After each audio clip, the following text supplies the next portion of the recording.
professionnalisation que nous avons commencé au niveau de Kanyamakassese. Comme nous l'avions annoncé, il était prévu qu'après la formation paramilitaire, tronc commun, il fallait passer maintenant à la spécialisation, la professionnalisation. Que les jeunes qui sont dans les centres apprennent les métiers pour permettre une bonne réinsertion dans la société. Pour l'instant, nous avons 4 filières que nous avons organisées. La première filière, nous avons formé des ouvriers agricoles. Vous avez vu les champs, nous avons travaillé avec eux, nous avons sémé, nous avons fait toutes les opérations ensemble avec eux. Ils ont la maîtrise. La deuxième filière, c'est la menuiserie. Nous sommes en train de former des menuisiers pendant qu'ils sont en train de recevoir la formation avec les travaux pratiques qui vont contribuer tant soit peu à renforcer la politique de la gratuité de l'enseignement que le président de la République, commandant suprême, a prôné dans le pays, qui est déjà mise en œuvre.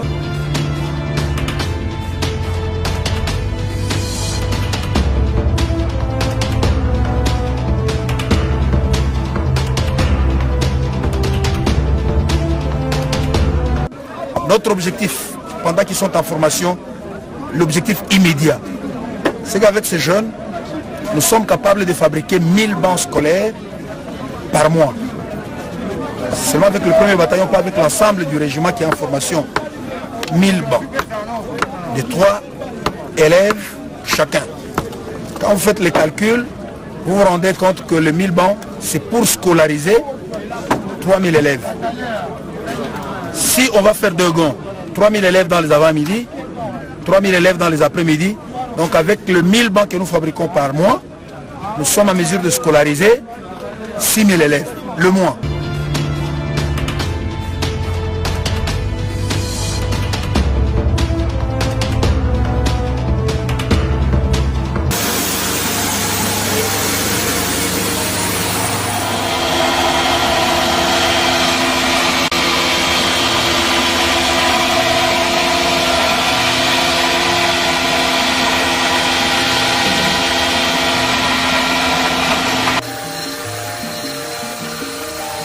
ya Moïse ko batu bayebi ngai baptiseur Kilolo Chimanga oyo batu bayebaki ngai nazala komina Ngalema na processement na ozone bon batu bayebi ngai ko bayebaki ngai nazalaki mutu nazalaki bona ko bateki nazalaki na bekiri nga nazalaki lo kwa staff na ngai ngamo oyo tobengaka ba méthode ya stratégie c'est-à-dire nazalaki kwa nyau on a ko marcher na vie ya kutunga moso kutena kuna ngo kwikate spécialité la nga premièrement ngai naza sia oza siage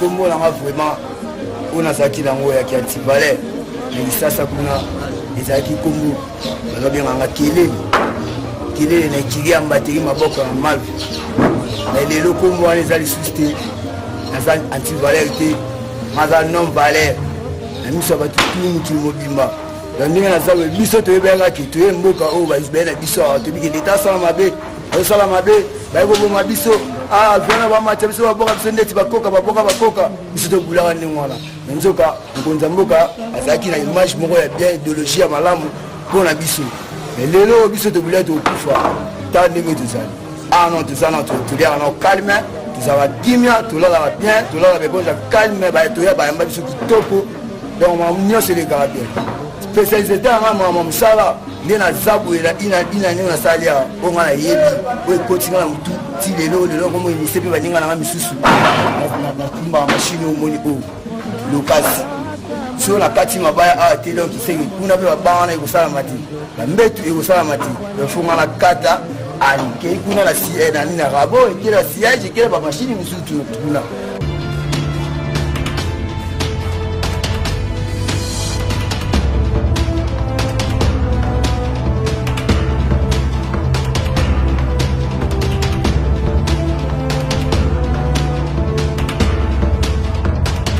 batia kawanda nawa tukangai batia kawanda nawa na semba mbima baebi nga na fazia na nola la banda do vina ngeza ki fo vi do sona yibike mwana lia mais le quoi appelle service national et sur pour la longue la macan sinon ça m'a payé on a qui n'a moi yibaka ya roboto la ba tu ba bilo kwa tu ba biona ya ngo tetaka na sale inane mubimba na tikolo yibele wa mutute na tikolo ko tata na ndako wa mutute mais ba tu pe to na bango awa tu na ba mama tu na ba papa ka awa tu vanta pena moi na biso ju to l'année règlement au bina wale au esenge bina to comme la bina règlement ba teti na gali ba ebinga bien que chaque mi s'appelle électrique donc ça na timbi poche goma pe yo kamera na mnicho une année derrière nous na yiba ke lwa monter kama amande tout ça on a vu na prison te pona ebi muta prison chama ko simbeloko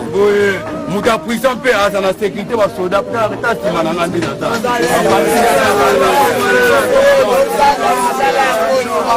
loni masani okoko basuma koko lia fufu kabiso to be pe loni su to loni su mama tangu o pena peuple nasi so ite o continuer nasi na mokili oyo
Ça, nous avons la formation en construction.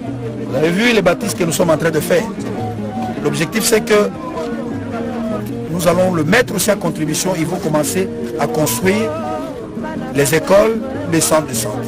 L'objectif c'est qu'avec un bataillon, qu'on soit en mesure de construire 50 salles de classe par année de 50 élèves. Donc c'est 2500 élèves. Donc, ils construisent les écoles, ils fabriquent le banc. Nous construisons une école, nous mettons les bancs, les tableaux et tout ce qu'il faut, les enfants viennent seulement occuper. Par bataillon, l'objectif par année, c'est d'arriver à scolariser 50 000 élèves. Maintenant, faites les calculs, nous avons 4 bataillons. Donc par année, nous serons en mesure de scolariser 200 000 élèves. Imaginez maintenant, nous diploquons cette expérience qui est au centre pilote Laurent Désiré Kabila. Dans chaque province du pays, nous avons ne fût qu'un bataillon des bâtisseurs. Quand vous faites ça par 10 ans, vous multipliez sur les 10 ans, nous serons en mesure de scolariser plus ou moins 2 à 4 millions d'élèves juste avec les bâtisseurs. Vous voyez que le pays peut aller de l'avant. Ça, ce sont les objectifs que nous avons à moyen et à long terme. Mais dans l'immédiat, nous vous dirons que d'ici à la rentrée scolaire prochaine, 2022-2023, que le service national avec ses bâtisseurs soit en mesure dans la contrée un peu plus ailleurs, en mesure de scolariser pas moins de 50 000 élèves. Construire les infrastructures, on met le meuble, on met tout ce qu'il faut et les enfants commencent les écoles. Au fur et à mesure que les moyens du gouvernement tombent, arrivent, nous avons déjà un plan à moyen terme et à long terme. Voilà les objectifs que nous avons. Nous les disions toujours, que ces jeunes ne sont pas venus en prison, ils sont venus pour être réinsérés dans la société, pour être utiles à la société. Voilà ce que je peux dire.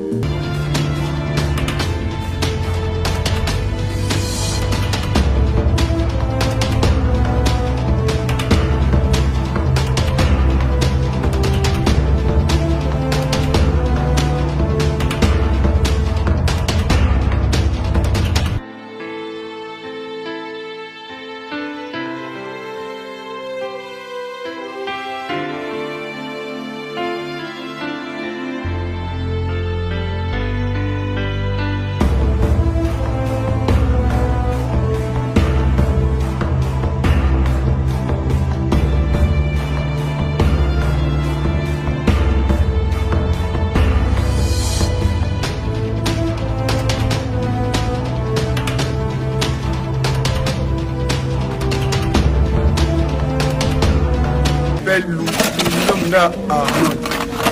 Nous avons un convenu à Makala, afin de tout à qui anti-valeur ville de Kinshasa, gouvernement a pris des décisions Kangabiso, qui n'a biso à 5 heures.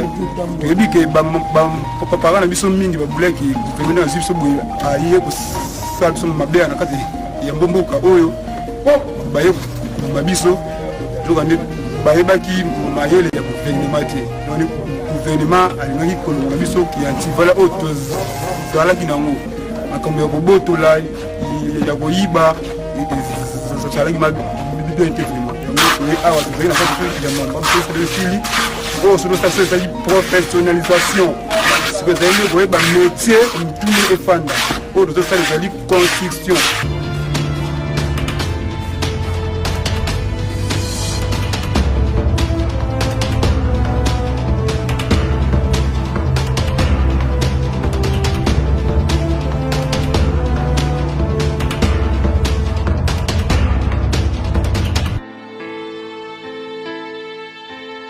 Bâtir parmi les Nzambe Fernand, alors tout ça na chantier na biso na Mambwa, c'est na kanya makasi ici.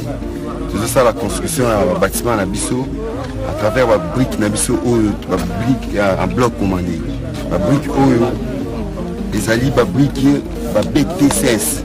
Bien on BTCS pourquoi? Parce que les alliés la brique en terre compactée et stabilisée. Et il coûte à un ciment pour l'endurance là. Alors nous tout ça dans la brique oyo, ils ont la brique moro, nous tout déposer mon tout milan, so déposer en haut, indiqué à Kangami bamo. Tant à Kangami, tout ça là, ni na niveau na biso, puis tout là là-bas, jeune na biso. Alors, tout ça ni merci bien na président de la République pour la professionnalisation. C'est biso bien. Nous tous allés à Tazati na pouvoir, biso tout tikal na maeli, puis tout tonga mboka na biso. Nous sommes sous anti-valeur, tout comme bâtir de la nation.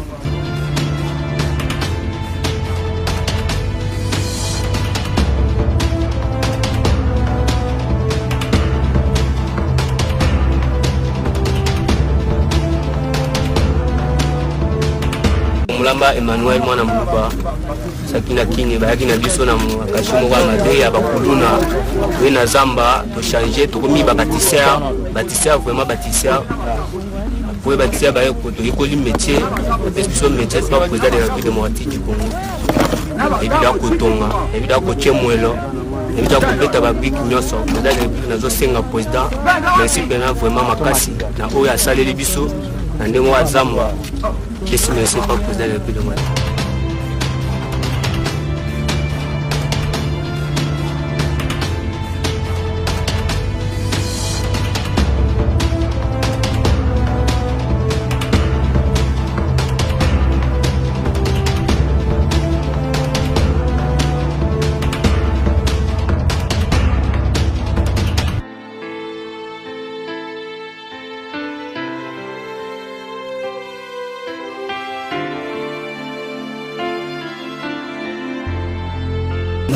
nazara mutu moko bubakanga ngai na kini nazara mutu mabe nakoma na service bakanga baya na nga na service national na bongo wana président de la République apesi biso mosala tosala mosala oyo kosunga biso kobongisa avenir na biso ya lobi bapesi biso mosala toyekola construction kotonga bakisi biso nde kosala toyebi tozoyekola toyebi de apende basalaka exploitation ndenge tobandaka élévation des murs toyebi na micho biso siko tosalaka babrique oyo babengaka na BTCS babrique eza babrique de terre compactée stabilisée yango nalobi nasengi na président de la République merci beaucoup.